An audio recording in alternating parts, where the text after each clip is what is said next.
Hey, what's up? I'm Ashley. Thank you for watching this video. And today, we're going to be talking about From Season 2, Episode 4. And let's get started. When it first comes on, we get this flashback of Kenny and his parents entering the clinic, and Christy is there too. They tell him that he has to stay there because he put them at risk last night by almost opening the door. His dad's all like, no, I don't want to stay here. I want to go home. But they're like, yes. You're staying here. You're not going home. Then that's when Kenny goes outside, and you can tell that he's having a hard time by having to leave his father there. And then that's when Boyd walks up, and Boyd's like, how you doing? I heard y'all had a rough night last night. Kenny tells him that his dad almost opened the door last night because he thought his brothers was outside. And when Mom tried to stop him, he pushed her. So we said, he got to get out of here. He can't stay with us. Boyd tells him he understands and knows that it's hard to see your parents have a hard time. But hey, why don't you help me out and be a deputy? Forget what you're going through. Help me out. And that's how we got to see the whole process of Kenny becoming a deputy. Then we get to this scene where we see Kenny running up to Boyd, and he's like, hey, come with me. You need to see this. But then it takes us to Julie and Tabitha in the kitchen. And Tabitha is admitting to Julie that she's still seeing things, but don't worry about it. I'm fine. I just need you to watch Ethan because I need to find your father. She dismissed her real quick and went off to find Jim. Then we see Julie and Ethan together on the stairs, and Jay walks in. He's like, oh, Christ. You people living here now?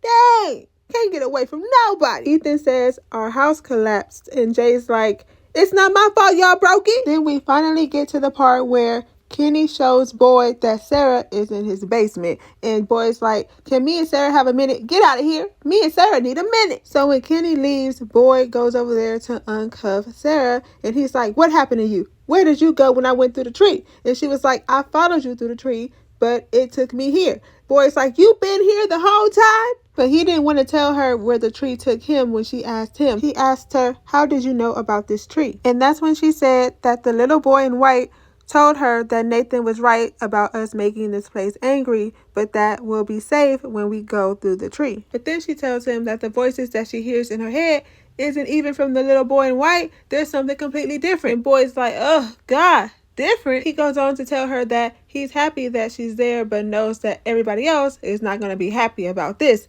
You think? But Sarah's like, I understand. I know I can never live here anymore. I know what you have to do. And Boyd's like, no, we're not going there. We're not going there. He's like, hold on a minute. I'll be back. He's like, I gotta go talk to Kenny. But before he leaves, she stops him and asks him, did he ever tell Kenny what happened at the clinic? And he's like, no. We see Boyd and Kenny meet up, and Boyd is telling Kenny that he thinks that Sarah is deeply connected to this place and tells him that she hears voices. Kenny is looking at him like he's crazy. He's calling BS, but Boyd's like, Father Cautry locked her up and questioned her and found some truth into what she was saying. He's like, Father Cautry? You bringing Father Cautry in this? He dead. But Boyd tells him that Father Cautry figured that we would be able to use Sarah to figure out what's going on in this place. That's when Kenny asked, has Sarah been in my basement this whole time? And that's when Boyd tells him that he took Sarah with him in the forest. And Kenny said, you did what? Boyd tells him that she's the only reason why he made it back. But Kenny's still not understanding. He's like, she killed her own brother. Then Boyd slipped up. He was like, I understand, but when she killed those people, Kenny said, hold up, people? It was just one person. Boyd's like, oh, you know what I mean. You know what I mean. You know what I'm talking about. But Kenny's just looking at him with his mouth open. He's looking at him sideways. Kenny said, she's going in the box. Boyd said, no one's going in the box. No one else is going in the box. Then he got lightheaded and was about to pass out. Boyd had to go outside and get some air, but he was still looking lightheaded like he was about to pass out. And then he noticed he had worms in his hands again. Oh, Lord. Kenny came rushing outside to try to help Boyd out. And then Boyd falls down to the ground, and Kenny's trying to help him up. And as he's trying to help him up, he falls back down to the ground. Kenny's like, come on over here. Come help us, to the people that was outside. Then we see Julie and Ethan at the colony house, and Julie notices Elgin is sitting outside on the porch, but they both still go inside. Ethan goes upstairs to find Victor, and Julie runs into Fatima downstairs. And that's where Fatima asked Julie to be one of her bridesmaids because Ellis can't wait to get married. They're going to get married at the colony house. Fatima doesn't seem too happy about this, but it just looks like she's going along with it. We get upstairs and we see Victor drawing these drawings like he always does, but this one looks really dark. I wouldn't want to see that walking around the neighborhood, but then he gets this knock at the door and it's Ethan. When he answers it, he's like, "What do you want?" Ethan's like, "I was worried about you. Can I come in?" Victor's like, "I don't know. Are you going to steal anything else?" Ethan's like, "Well, I told him not to steal anything and that you wouldn't like it." Victor's like, "Well, you should have said it louder." But Ethan's like, "What you doing?" And Victor tells him that he's drawing what he saw when he was with his mom in the cave. And Ethan's curious. He's like, "What did you guys see?" But Victor's like, "I think you should go. Go." Even though Victor's still being mean to him, Ethan's like, "I got this for you from the storage closet. I thought that you would like it." And it was some markers. And Victor was acting like he didn't like these markers. But you already know Victor was excited to see those markers. We get back outside where Julie approaches Elgin on the porch, and she lets him know that if he needs anybody to talk to, that he can come to her. Ethan interrupts the conversation by coming outside saying, "I want to go home." We see Boyd at the doctor, and Christy is trying to figure out why he almost passed out. He asked her to check out his spider bites, so she checks them out, and she's like, they're not swollen or infected or anything, but she notices the big old gash on his arm. She was like, "Whoa, you want to tell me about this?" And he was like, "Mind your business. It's from a tree branch." I know he wishes it was from a tree branch. Then he started to tell on himself. He was like, when my dad had Parkinson's, he started to lose his mind towards the end. But Christy's like, "You don't even got to worry about that right now. You're not near the end. And having Parkinson's doesn't necessarily mean that you're going to start losing your mind." So maybe Boyd is thinking he's losing his mind after what he just experienced in the hole and seeing Martin and seeing worms crawling underneath his skin. So Boyd's like, "Okay, we're done here." And he tries to get up, but he falls back down. He's still dizzy. Christy's like, "Lay back down. You're not going anywhere. I'm the doctor here." We see Kenny at the diner picking up a plate from his mom, and he's telling his mom that this plate is for Boyd, but it's not really for Boyd. We saw later that it was for Sarah.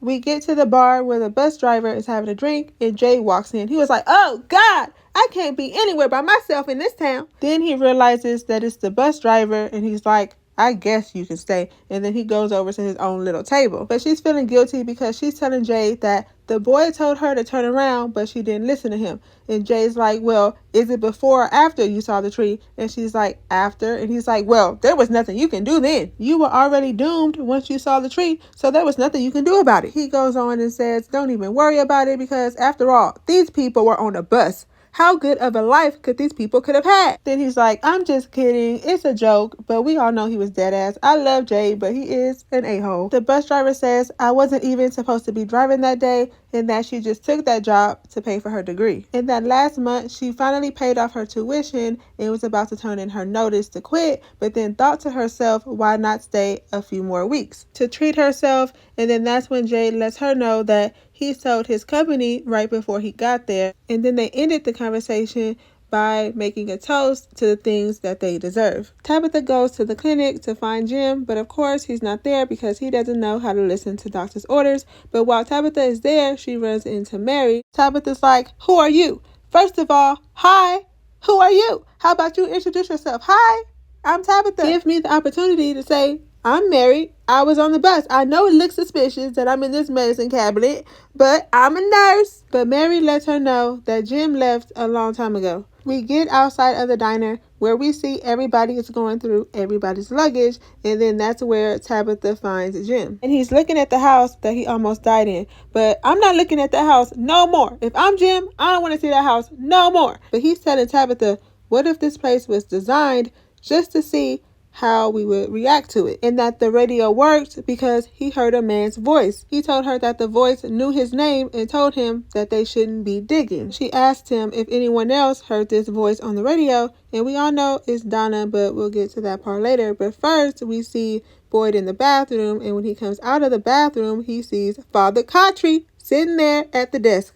"It's a ghost!" I would have ran out of there. I would have said, "Oh my God, it's a ghost," with my hands in the air. But Boyd stayed there and had a whole conversation with Father Cottrey. Boyd saying, "You cannot be real." And Father Cottrey's like, "That's the part you want to focus on? What's real or not?" And Boyd's like, "Yeah, because I got a little boy out there putting people through magic trees. I got worms crawling through my skin." Father Cottrey's like, "When are you going to tell Kenny that Sarah killed his father?" And Boyd's like, she didn't kill him. Father Cautry's like, she opened the door. Same thing. Father Cautry goes on to say, how do you think Kenny's going to feel once he finds out that you spared Sarah after you knew what she did to his daddy? And if you do tell Kenny the truth about what happened, why are you going to tell him anyway? To make yourself feel good? If you want to be everybody's friend, then I'm pretty sure you can go be the new bartender.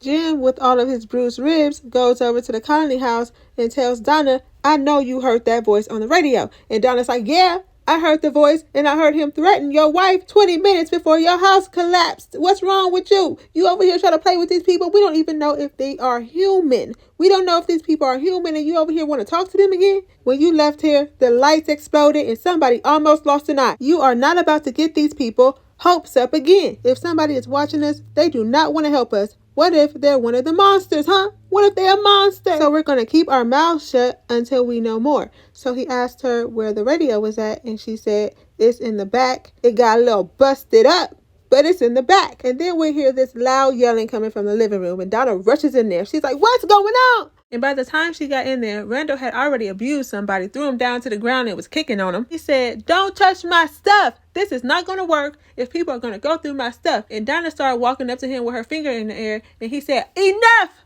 No! People are not going to go through my stuff. And I don't blame him. I'm not dead. I didn't get my gut snatched out. Don't be going through my stuff. I'm still alive over here. And Randall ended it with, if you touch my stuff, I will smack you. Are we clear? And he walked out of there. And then we see Kenny in the basement with Sarah. And we can see Sarah's eating that food that Kenny got from the diner. Kenny is interrogating her. Dang, can I eat my food in peace? She's like, boy said that you saved his life. Is that true? And he said that you can hear voices. Is that true? That's why you killed Nathan and why you was trying to kill Ethan. He's like, why this? Why that? Until he finally got her to confess on opening that door. We didn't see her actually say it, but we know that she did when we got to the end of the episode. We see Fatima and Donna in the kitchen, and Donna is upset with Randall. She don't like his attitude. Fatima's telling her maybe we can change the rules a little bit, and then Donna's like, no! F that. She goes and gets the axe and she goes into the living room and she's like, get up, get up. She's telling Randall to get up. Randall thinks she's joking, but she hits a hole in the wall with the axe. She said, get up. So when Randall gets up, Donna takes him outside to the bus, and we find out that the bus driver moved the bus further away from the diner so that people didn't have to see it while they're eating. And then she walks away, but Donna's like, here, get on this bus. This is where you're going to be living now. She tells him, here, this is a talisman. You leave it hanging up on your window so the monsters can't come in here. But if it falls on the ground, then it's just rocks then, and it can't help you. You're doomed. You're getting tore up. So you can live here by yourself now since you don't like the rules. You don't have no curtains, no blinds, no nothing. So when you see those monsters walking around at night, then you'll know what's up, and hopefully you won't think this is a game anymore. How long do you think Randall's going to live on that bus by himself? Do you think he's going to make it, or is he going to get towed up? Old Lady Tilly catches Boyd outside. She was like, this isn't the place I wanted to be. We know you wanted to go to the racetrack. But Boyd's trying to be nice to her. He introduced himself to her, but he's like, I don't got time for this. I'm trying to find my deputy. And she's like, well, you're not about to find him in there. I saw him go to the clinic. There's something about her I just don't trust. But we see that Boyd has met up with Kenny, and Kenny is looking at the spot that his father died. Kenny tells Boyd that he can only remember one time growing up seeing his mother cry, but now he hears her cry every night. And that she still blames herself for not being there with him that night that he opened the door because she feels like she could have stopped him. He turned around and looked at Boyd and said, but you knew he didn't open the door. And Boyd says, I found out the night before I left. Kenny is hurt and upset. He says, she's going in the box. She opened the door and those monsters tore my dad up and you knew. That's when Kenny takes the badge off and throws it on the floor and tells Boyd, you watch your own six, and walks out of the room and leaves Boyd standing there looking stupid. So do y'all think that Sarah's going to end up getting inside of the box? Because I think she's going to find another tree to get in. I think they're going to find a way for her to get out of this whole thing. I don't see Sarah dying right now, but let me know what y'all think. Let me know your theories about this whole thing, and let me know how y'all felt about this episode in the comments so we can talk about it. And if you haven't already and want to see more videos like this, don't forget to like, comment, and subscribe. Thank you for watching this video, and I'll see you in my next one.